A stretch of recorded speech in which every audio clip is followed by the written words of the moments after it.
So it is better कि okay, let English go, but your knowledge should count. Okay, and you should be helpful and useful to your children. Fine. So again,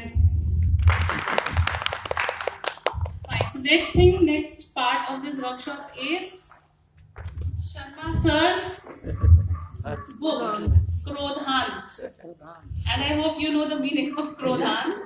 The need of the R is Krodh ka Ant. So we should put an end to our anger and what? Anger management. Anger management.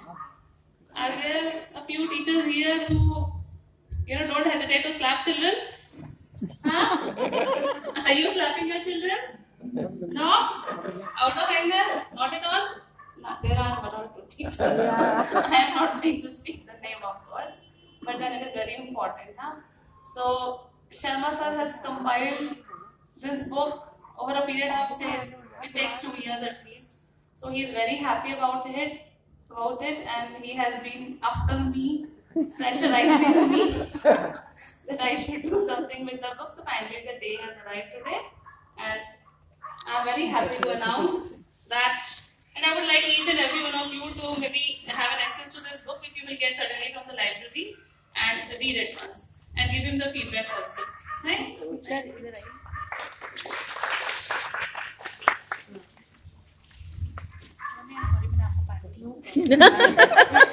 I'm very happy that you did it.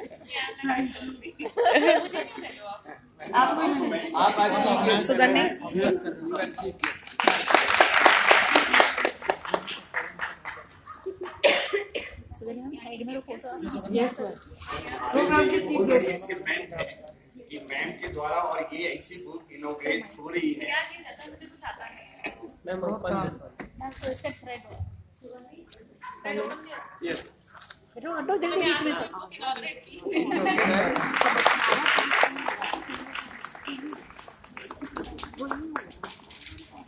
Ma'am show कर दी ma'am show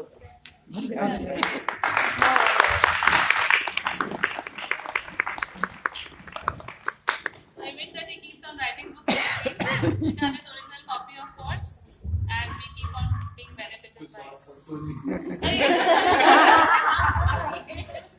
Good afternoon, everyone, and Neetu ma'am.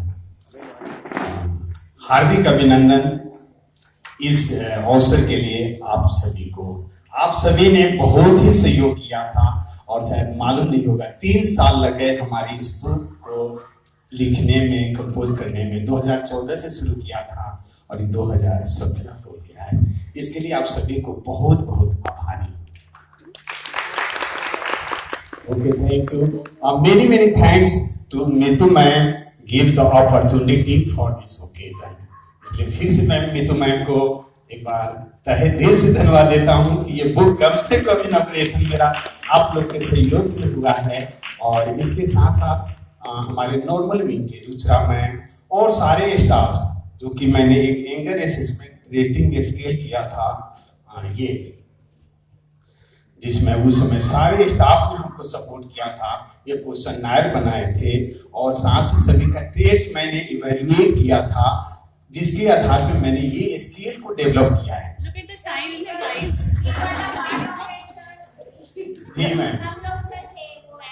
Ji ma'am, हम सारे staff का सहयोग लिए हुए थे इस एंगर असेसमेंट रेटिंग स्केल में। इसलिए मेरा एक फर्ज था कि आप सभी को मैं एक बार थैंक्स बोलूं इस एंगर असेसमेंट।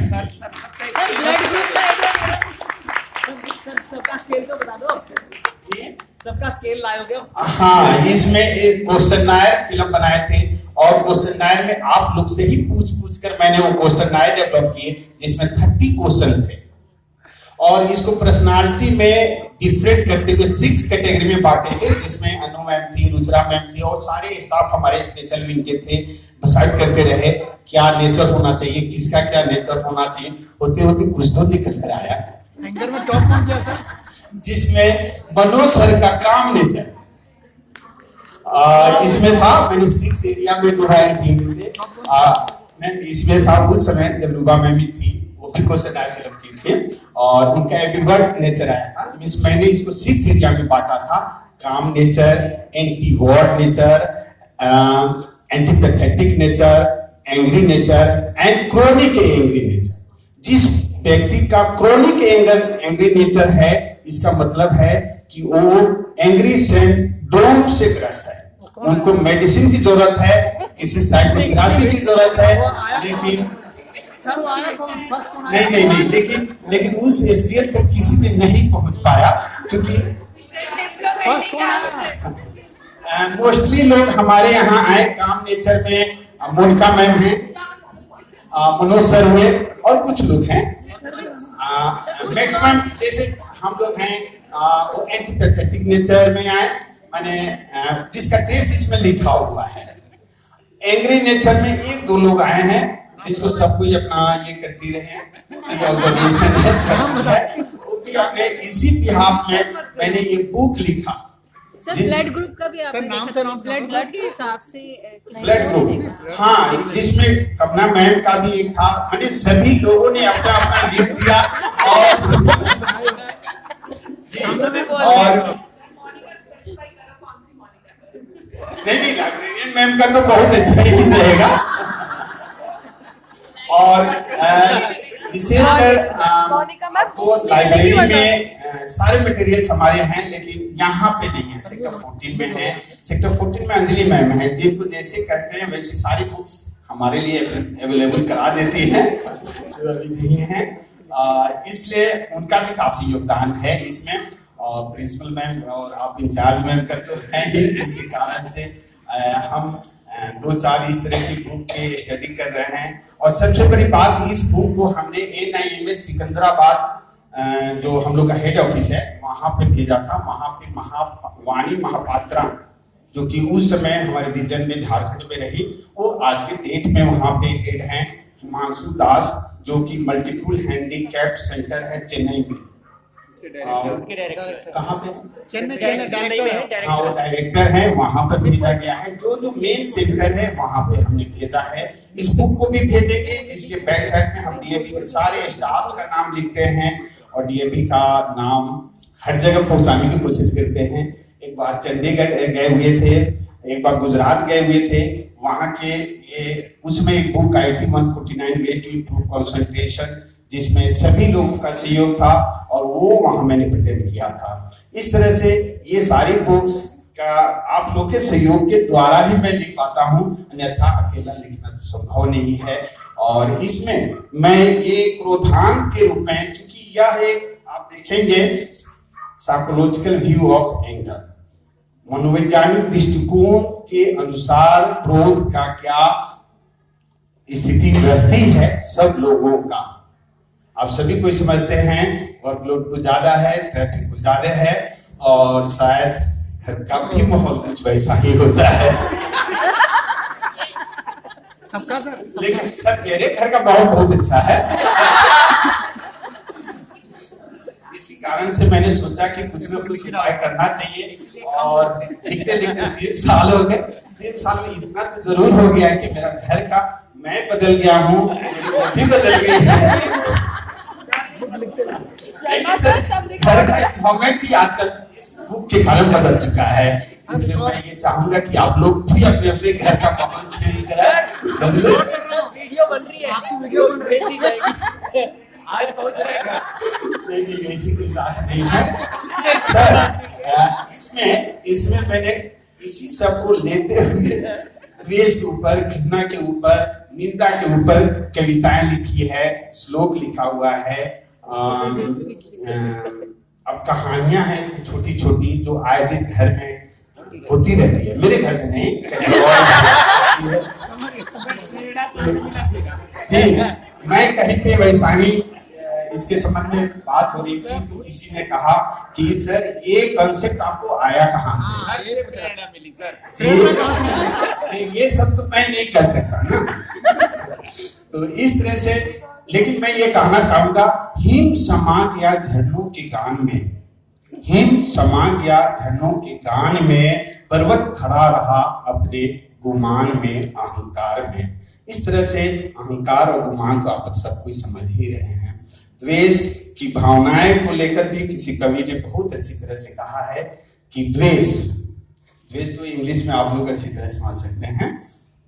मांगी किसी कुम्हार ने एक दिन यह दुआ, मांगी किसी कुम्हार ने एक दिन यह दुआ, मेरे पड़ोसी का घोड़ा मर जाए एक खुदा, मेरे पड़ोसी का घोड़ा मर जाए एक खुदा, घोड़ा तो अस्त में बंधा रह गया, घोड़ा तो अस्त में बंधा रह गया, लेकिन कुम्हार का गदहा मर गया, लेकिन कुम्हार का गदहा मर गया। यह देखकर कुम्हार अफसोस बहुत खफा हुआ, यह देखकर कुम्हार अफसोस बहुत खफा हुआ, रख कर जिगर पे हाथ बोला ए खुदा, रख कर जिगर पे हाथ बोला ए खुदा, मुद्दत हुई तुझे खुदाई करते हुए, मुद्दत हुई तुझे खुदाई करते हुए, लेकिन गधे और घोड़े में तमीज न रही तुझे। इस तरह से द्वेष की भावना पे अनेकों लोगों ने अनेक तरह की कहानियां लिखी हैं। शायद आप लोग को मालूम भी होगा, किसी व्यक्ति ने धन लक्ष्मी की पूजा की, कहा कि मुझे एक गाड़ी मिल जाए, एक अच्छी सी घर मिल जाए। धन लक्ष्मी ने कहा कि नहीं, आपके पड़ोसी को डबल मिलेगा, और वैसा ही हुआ। इनको एक मिला, पड़ोसी को डबल मिला।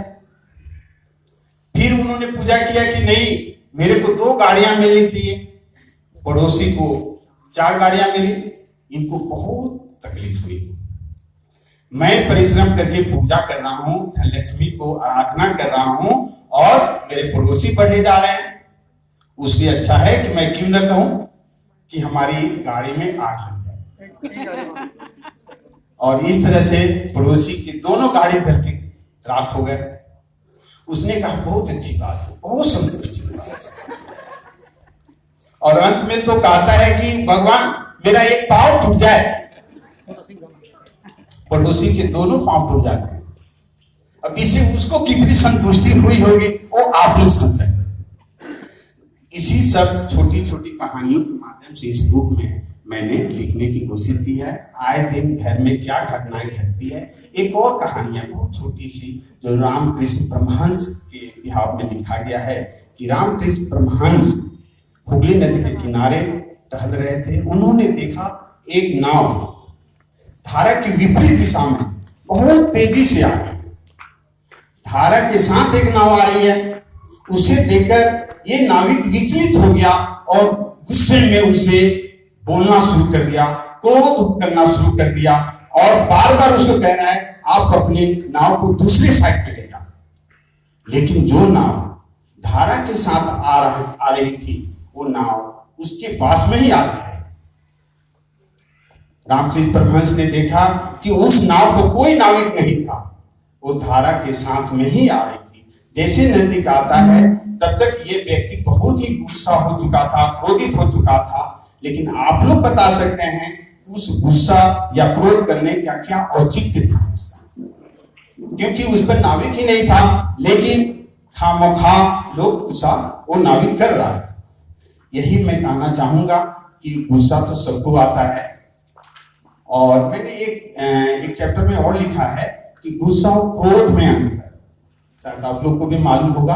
और 30 क्वेश्चंस मैंने बनाया है, क्वेश्चन आए जिसमें अंतर मैंने बताया। और जहां तक मेरा एक्सपीरियंस है कि इसमें वो कहानी मैंने लिखा है कि किसी का पेन गिर जाता है, हस्बैंड का ऑफिस जाने में लेट हो रही है, वाइफ जो है लंच बॉक्स तैयार कर रहे हैं, बच्चे को भी छोड़ना है, और वो बोलते हैं कि ये पेन उठाकर जरा मुझे दे देना। वाइफ बोलती है कि आप देख नहीं रहे हो कि मैं लंच पैक कर रहा हूं, बच्चे को भेजना हूं, एक पेन तक आप उठाकर नहीं जा सकते हो। बात बढ़ जाती है, छोटी सी बात थी, पेन उठाकर दे देना। लेकिन ये बात अब ऐसे यहां तक बढ़ी है कि वो शायद दोनों फैमिली अलग अलग हैं, मात्र एक छोटी सी प्यार है। मैं यही कोशिश कर रहा हूं कि ये इस बुक को आप लोग अवश्य पढ़ें और इस तरह की समस्याओं से आप लोग प्रभावित न हो। जी सर एक कॉपी सबको दे दो। जो वो वाली स्टोरी है जिसे पढ़ करके आपके घर का माहौल ठीक हो गया। ये कहना नहीं चाहूंगा, लेकिन जरूर मैं ये कहूंगा कि आज कारण जो भी हो सर, कारण जो भी हो, इसको पहले तो मैंने इसका जैसे लाइब्रेरी से कांटेक्ट किया, हर पेज में कुछ न कुछ स्लोगन होगा, आप गौर से देखेंगे।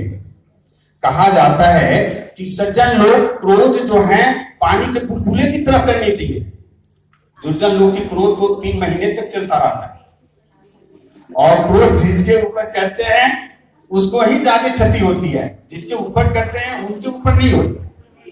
इसीलिए मैं ये कहना चाहूंगा कि कम से कम आप लोग अवश्य इस पर ध्यान दें, नहीं भी समय है तो पेज का एक एक पेज तो अवश्य पलट कर देख लें, जिसमें लिखा हुआ है कुछ न कुछ तो लिखा हुआ है, तो उसे आप लोग को ज्यादा इम्पोर्टेंट इम्प्लीमेंट करना बजाय देख लेने से कि इम्प्लीमेंट ना जिसे